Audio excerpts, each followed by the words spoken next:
During Easter brunch, my cousin asked how much I got from Grandpa's will. I said, "What will?"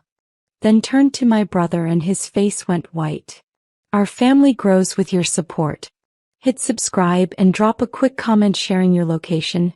It makes this journey even more special.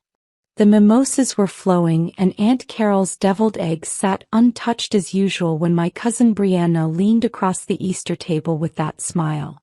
You know the one, all teeth no warmth.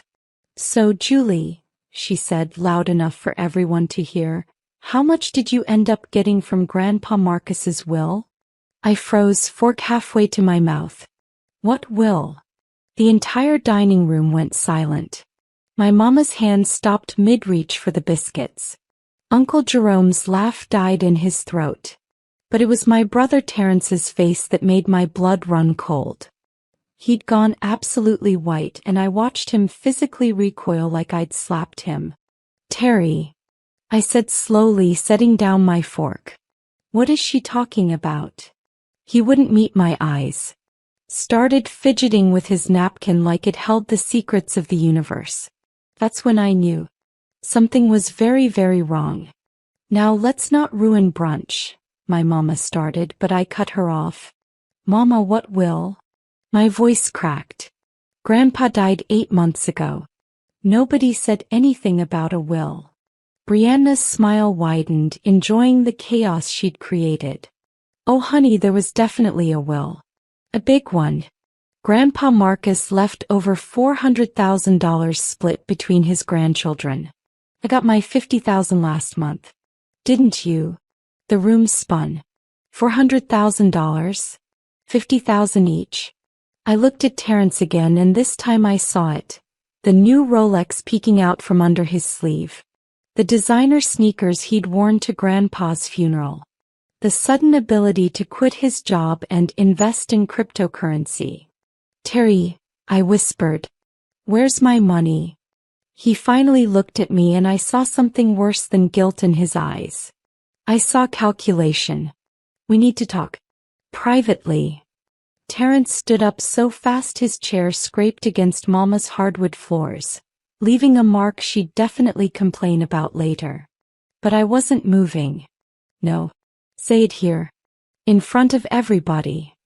My hands were shaking so badly I had to grip the table edge.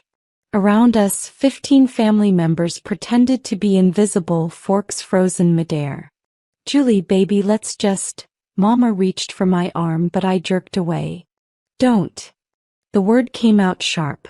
Everybody in this room knew about this except me, didn't they? The silence was deafening.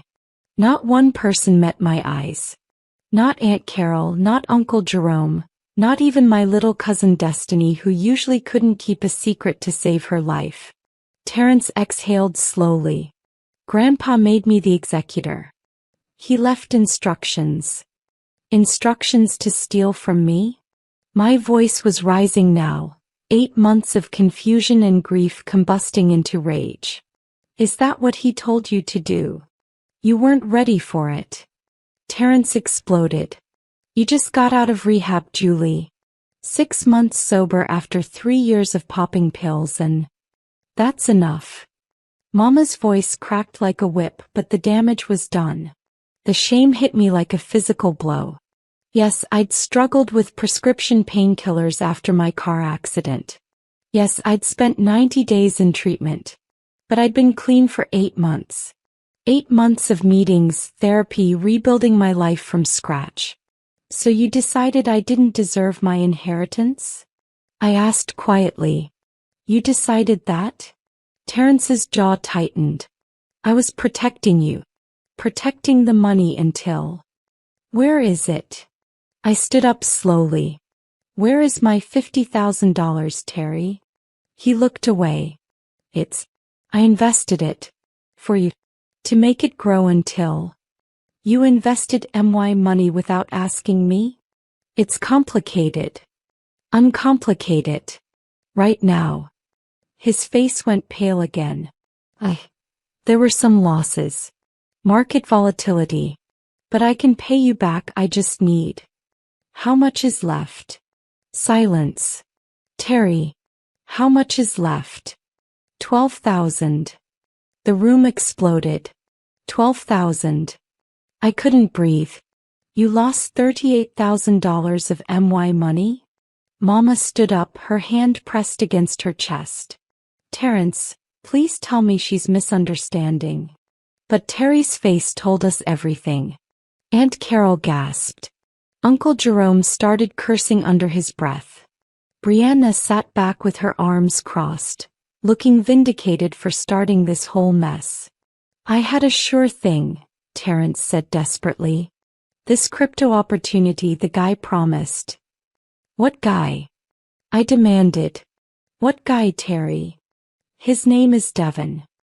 He runs this investment firm. Devin Richardson? Uncle Jerome's voice was ice.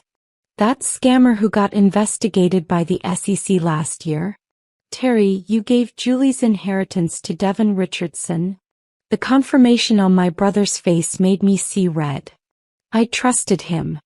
When Grandpa died, when everyone was whispering and making arrangements, Terry had hugged me at the funeral and promised, I got you, sis. Always. Meanwhile, he'd been pocketing my inheritance like I didn't exist. Julie, baby, sit down. Mama's voice was gentler now. Let's all just calm down and figure this out. Figure what out? I couldn't believe what I was hearing. Mama, he stole from me. He lied for 8 months. He made a mistake, Mama said carefully. But he's your brother. Family forgives. Family doesn't steal $50,000. My voice cracked. Do you hear yourself right now? Mama's face hardened. I hear a daughter who's forgetting everything this family did for you. Who paid for that fancy rehab. Who took you in when you had nowhere to go. The words hit like bullets. So that's it? I owe you my inheritance because you helped me when I was struggling. That's not what I'm saying. Then what are you saying, Mama? Tears were streaming down my face now. Because it sounds like you're choosing him over me. Again. She flinched. We both knew the truth of it. Terrence had always been the golden child. The one who could do no wrong. I'm choosing peace, Mama whispered. I'm choosing to keep this family together. I looked around the table at all these people I'd loved my entire life. Not one of them was defending me. Then you're choosing wrong.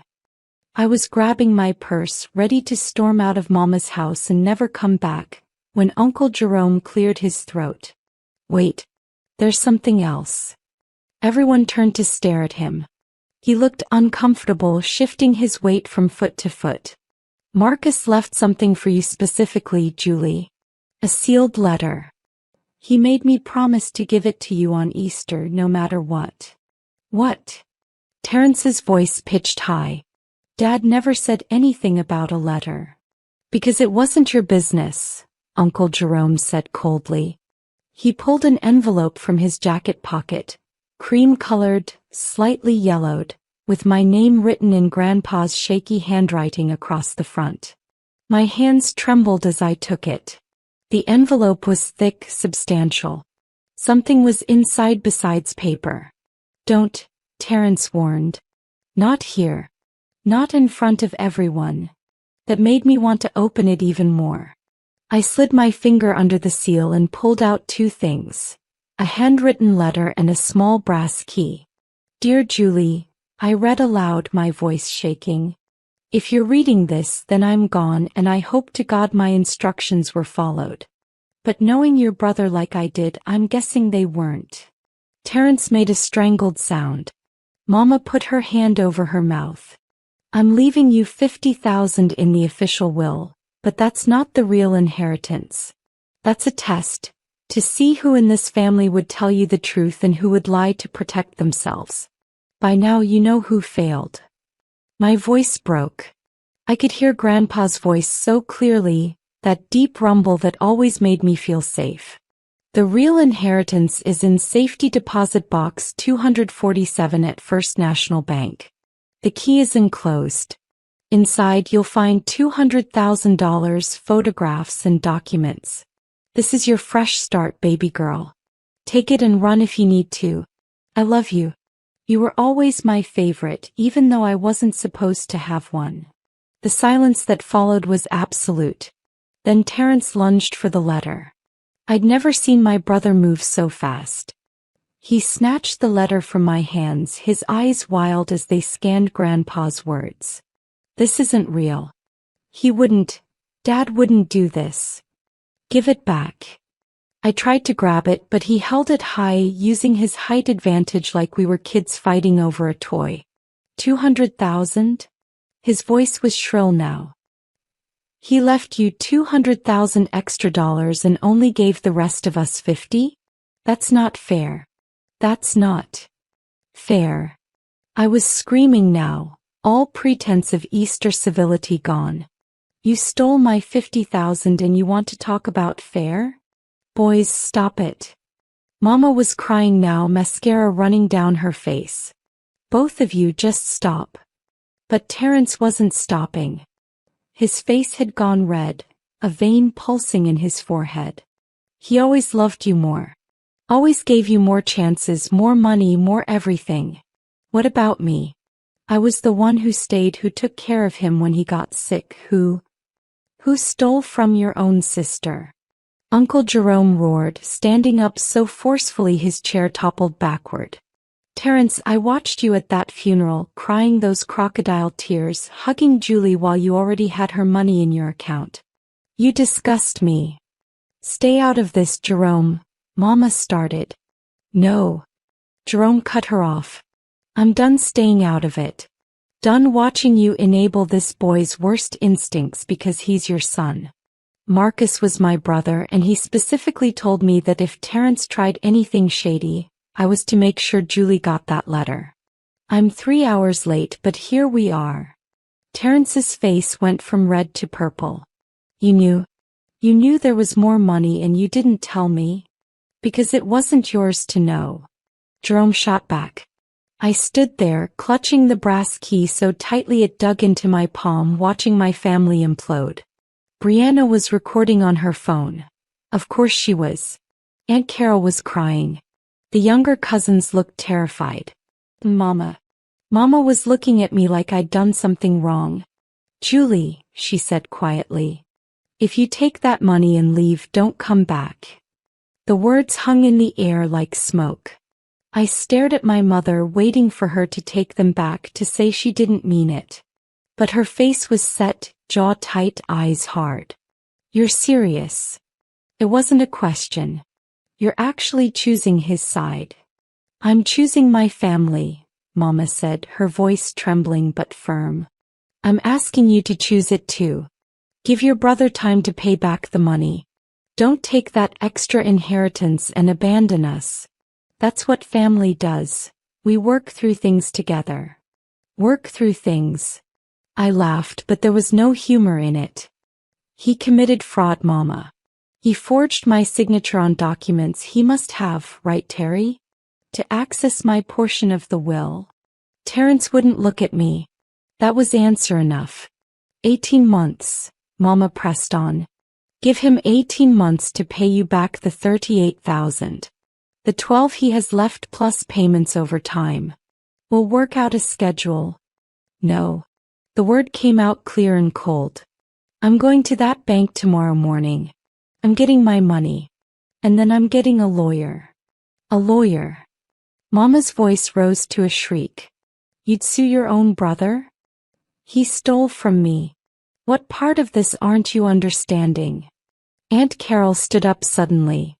"Julie's right, Monique." Her voice was quiet but firm.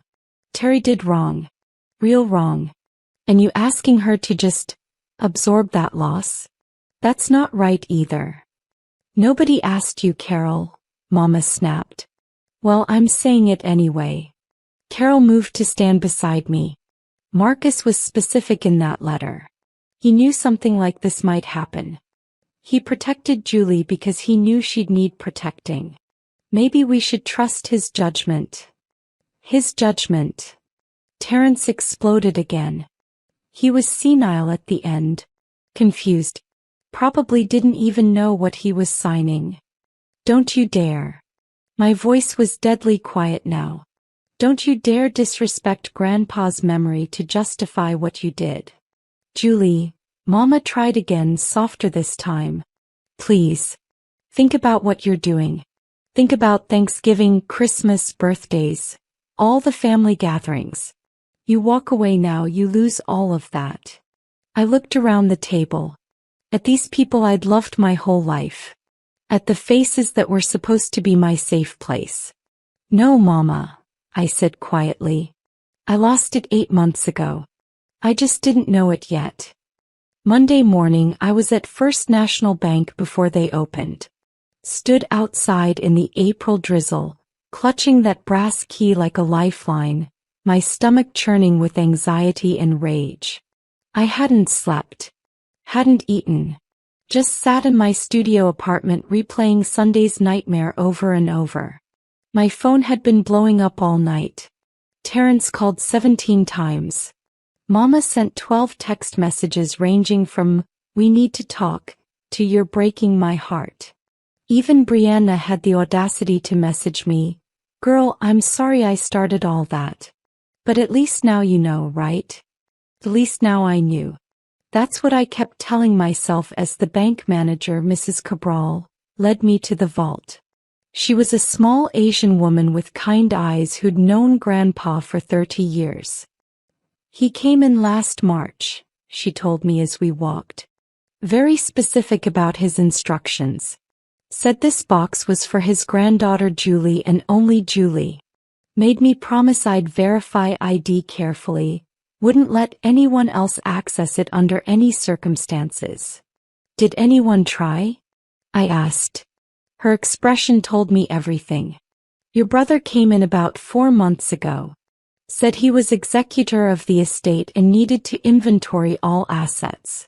I told him this box was specifically excluded from estate assets per Marcus's instructions. He wasn't happy. I bet he wasn't. What did he do? Threatened to call our corporate office. Said I was interfering with probate.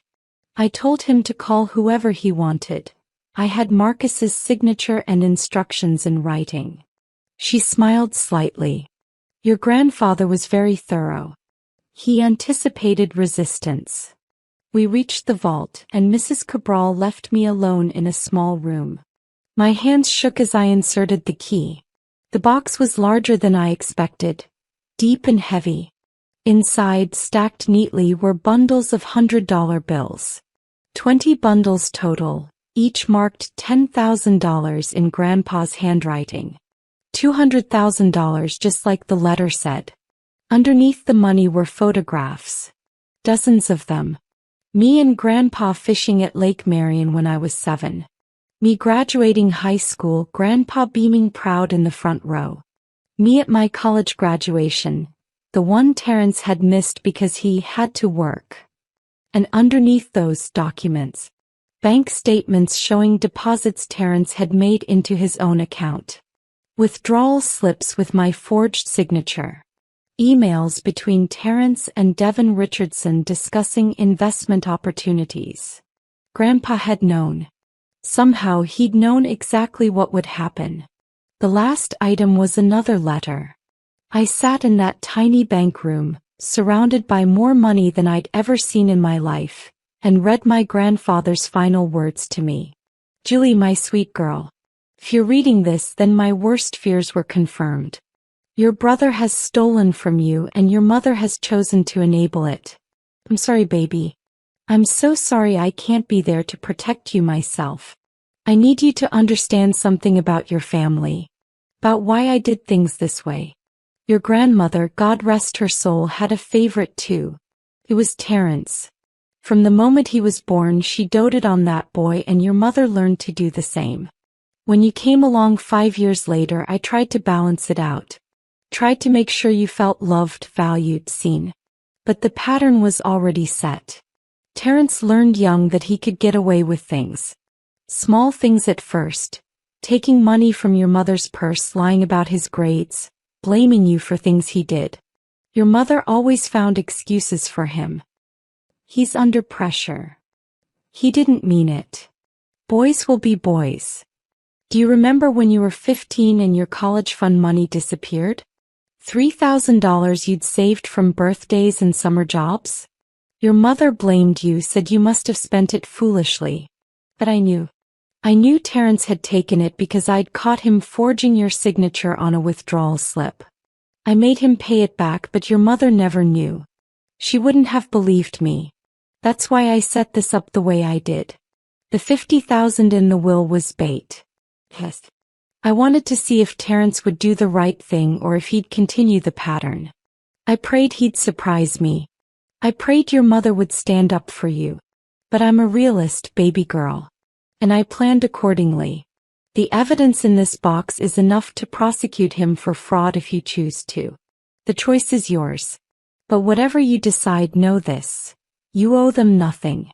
Not loyalty, not forgiveness, not a damn thing. They made their choices. Now you get to make yours. The money is yours. Use it to build the life you deserve. Go back to school if you want. Move to a new city. Start that business you always talked about. Whatever brings you peace. I love you, Julie. I'm proud of you, for getting sober, for rebuilding your life, for being stronger than any of us had a right to expect. Don't let them take this from you. Don't let them make you small again. You were never the problem. Remember that. Love, Grandpa Marcus. I read it 3 times, tears streaming down my face, making the ink blur. Mrs. Cabral knocked softly, checking if I was okay. I wasn't. I don't think I'd ever been less okay in my life. But I also knew exactly what I needed to do. By Tuesday afternoon, I was sitting in a law office downtown, documents spread across a mahogany desk. The lawyer, Angela Mitchell, was a sharp-dressed black woman in her 40s who came highly recommended by my therapist. This is clear-cut fraud, Angela said, reviewing the papers. Forgery, misappropriation of funds, breach of fiduciary duty as executor. The evidence your grandfather collected is damning. If you want to prosecute, the DA would jump on this case. What about criminal charges? I asked. Possible. Likely even. This amount of money could mean felony charges, prison time. She looked at me carefully. But that would destroy your family. I'm obligated to tell you that. They destroyed themselves, I said quietly. I'm just deciding whether to tell anyone about it. Angela nodded. What do you want, Julie? Really want? I'd been asking myself that same question for 3 days. What did I want? To see Terrence in prison? To watch Mama's face as her golden boy got led away in handcuffs? The vengeful part of me, the part that was still that 15-year-old girl blamed for stealing her own money, screamed yes.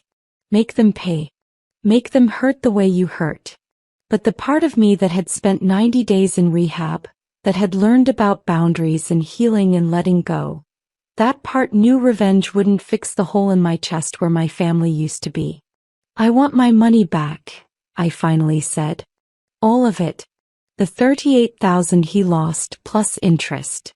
And I want him out of my life. What about the $200,000 from the bank? That's none of their business.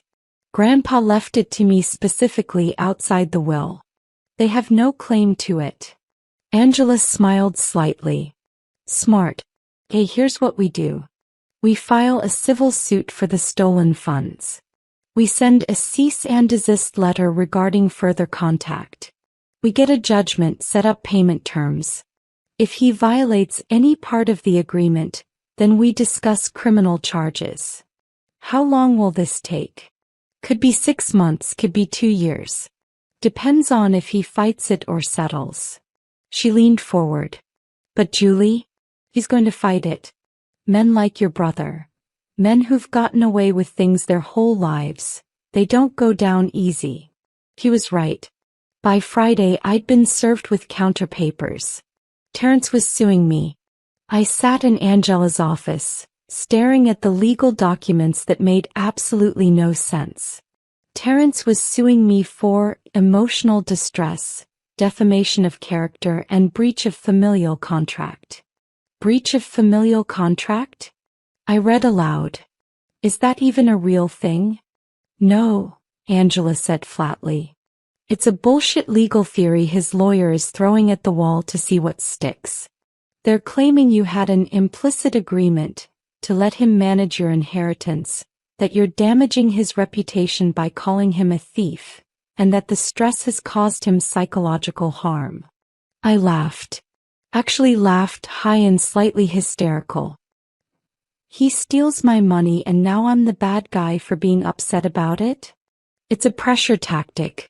They want you to drop your suit, walk away. They're banking on you not wanting to fight. Angela's eyes were hard. But we have evidence. They have lies. We'll win. How much is he suing for? $250,000. The number hit me like a fist. He knows about the bank money. Probably. Or he's guessing. Either way, he wants it. Angela tapped her pen against the desk. We need to talk about your mother. She's listed as a witness for his defense. Of course she was. I'd stopped answering Mama's calls after the fifth one, where she'd screamed that I was tearing this family apart, and that I should be ashamed. Like I was the villain in this story. What will she say? According to their filing, she'll testify that you have a history of substance abuse, that you were deemed financially irresponsible at the time of inheritance, and that Terrence was acting in your best interest by managing the funds. Managing the funds. I could barely get the words out. He gambled them away with a known scammer. I know. We'll prove that. But Julie. Angela looked uncomfortable. This is going to get ugly. They're going to dig into your past. The pills, the rehab, every mistake you've ever made. They'll paint you as an addict who can't be trusted with money. I've been sober for almost a year. I know. And we'll show that. We'll show your meeting attendance, your sponsor's testimony, your employment record. But they're going to try to hurt you. Are you ready for that? I thought about Grandpa's letter. About his words. You were never the problem. Yeah, I said quietly. I'm ready.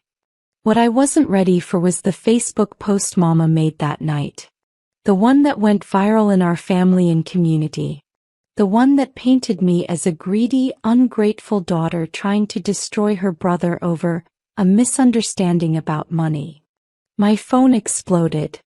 Friends I hadn't talked to in years messaged to say they were disappointed in me. Church ladies I'd known my whole life called me money hungry. Cousins took sides, the family splitting right down the middle.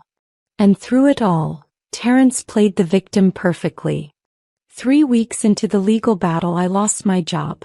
My supervisor called me into her office with an apologetic expression. Julie, I'm sorry, but the drama, your family members have been calling here saying things. Corporate thinks it's best if we part ways. They gave me 2 weeks severance. 2 weeks to replace the income I'd been barely surviving on.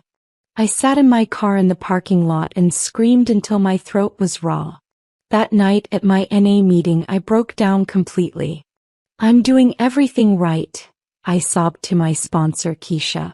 I've been sober, I've worked my program, I've set boundaries. And they're still punishing me. They're destroying my life because I wouldn't let them steal from me. Keisha held my hand, her dark eyes understanding. You know what they're doing, right? They're trying to make you hurt so much you'll give up. Give in. Go back to using so they can point and say, see? We were right about her. I can't go back to that. The thought of pills, of that numb floating feeling was simultaneously terrifying and tempting. I can't. Then don't. Stay angry if you need to. Anger is better than relapse. He squeezed my hand. Your family is sick, Julie. They're sick and they want you to be sick with them. Don't do it. Don't give them that power. But staying strong was getting harder. My apartment lease was up in 60 days. My savings were depleted from legal fees. And Terrence's lawyer was pushing for a quick trial date, knowing I was struggling financially. Then Uncle Jerome called. "Don't hang up," he said quickly when I answered. "Please. I need to tell you something. If this is another guilt trip about how I'm destroying the family. It's not. It's about your brother. Something I should have told you months ago." He took a deep breath. "Julie, you weren't the first person he stole from." My blood went cold. "What?" 5 years ago, when Aunt Patrice was dying of cancer, she had a GoFundMe. Raised about $30,000 for her treatment. Terrence was managing it because he's good with computers and finance. Jerome's voice dripped bitterness. "Except only 15,000 ever made it to Patrice. The rest just disappeared." He said there were processing fees, platform costs. But I did some digging. He took half her cancer money, Julie. Did anyone confront him? Patrice was too sick. She died believing people hadn't donated much. Your mama shut down anyone who questioned it, said we were being cruel to accuse Terrence during such a hard time. He paused. "I have the records. Bank statements, everything. You're not the first victim. You're just the first one who fought back." The courtroom was smaller than I expected. Less dramatic than TV made it seem. But when I walked in and saw Terrence sitting at the defense table in a suit Grandpa's stolen money probably paid for, my hands started shaking so badly Angela had to steady me. Mama sat directly behind him wearing her best church dress. She wouldn't look at me. Aunt Carol sat on my side, Uncle Jerome beside her. Brianna was there too, looking guilty for once. The family had split exactly like I'd feared. "We're going to win this," Angela whispered. "Remember, stay calm, tell the truth, don't let them rattle you." Terrence's lawyer went first. A slick white man named Patterson who talked about family dynamics and mental health concerns, and painted me as a troubled addict who couldn't handle responsibility. He called Mama to the stand. She looked so small up there, so fragile. And when Patterson asked her about my substance abuse issues, she cried. Actually cried, dabbing at her eyes with a tissue. "My daughter was in a very dark place," Mama testified. "After the accident, the pain medication, she wasn't herself. We all thought it was best if Terrence managed her inheritance until she was more stable." "Did you believe your son was acting in Julie's best interest?" Patterson asked. "Absolutely. Terrence is responsible, educated. He has a business degree. We trusted him completely." "Did Julie ever express interest in managing her own inheritance?" Mama hesitated. "She didn't know about it initially. We thought it would be better to wait." "So you and Terrence made a joint decision to withhold information about the inheritance from Julie for her own protection?" "Yes." I wanted to scream. Angela squeezed my arm, silently telling me to wait. Then it was our turn. Angela called Uncle Jerome first. He told the court about Aunt Patrice's GoFundMe, about the missing money, about Terrence's pattern of financial manipulation. Patterson objected 3 times, but the judge allowed it as evidence of character. Then Angela called the bank manager, Mrs. Cabral. She brought Grandpa's original instructions, the exclusion of the safety deposit box from estate assets, and records of Terrence trying to access my box. Mr. Washington seemed quite insistent, Mrs. Cabral testified. He said he had a right to inventory all assets. When I explained his grandfather's specific instructions that this box was excluded, he became aggressive. Threatened legal action. "Did he ever mention his sister?" "Yes," he said, and I quote, "My sister doesn't need to know about this. She'll just waste it." The courtroom stirred. Mama's face went pale. Angela smiled slightly. "Mrs. Cabral, in your professional opinion, did Mr. Washington know this box was meant specifically for his sister?" "Oh, absolutely. Marcus was very clear with the whole family about his wishes. Terrence knew. Then it was my turn to testify. I sat in that witness box, raised my right hand and swore to tell the truth. Looking out at the courtroom, at Mama's disappointed face, at Terrence's barely concealed rage, at the family members who'd chosen sides, I felt strangely calm. Angela walked me through it all. The Easter brunch revelation. The forged signatures. The lost $38,000. Devin Richardson's scam. Grandpa's letter. Every painful, humiliating detail. Then Patterson cross-examined me. Miss Washington, how long were you addicted to prescription painkillers? I wasn't addicted. I was dependent after a car accident. There's a medical difference. But you did attend rehab for 90 days? Yes. And during that time you had no income, no savings, no way to support yourself? Correct. So when your grandfather died, you were in a financially vulnerable position? I was rebuilding my life, I said firmly. I've been sober almost a year. I'm employed, or I was until my family's harassment got me fired. I pay my bills. I attend meetings. I'm doing everything right. But at the time of your grandfather's death, you weren't stable? I was sober. I was stable. I was healing. I looked directly at Terrence. And my brother decided I didn't deserve to know about my own inheritance. He decided he knew better. He decided to forge my signature and steal my money. Those were his choices, not mine. Patterson tried to rattle me, asked about specific incidents in my past, but Angela objected to most of it. When I finally stepped down, I felt lighter somehow. Like I'd put down a weight I didn't know I'd been carrying. The judge took 2 days to rule. When we returned to court for the verdict, I noticed Mama wouldn't even sit in the courtroom. She waited outside, probably praying for a miracle that would make me the villain again.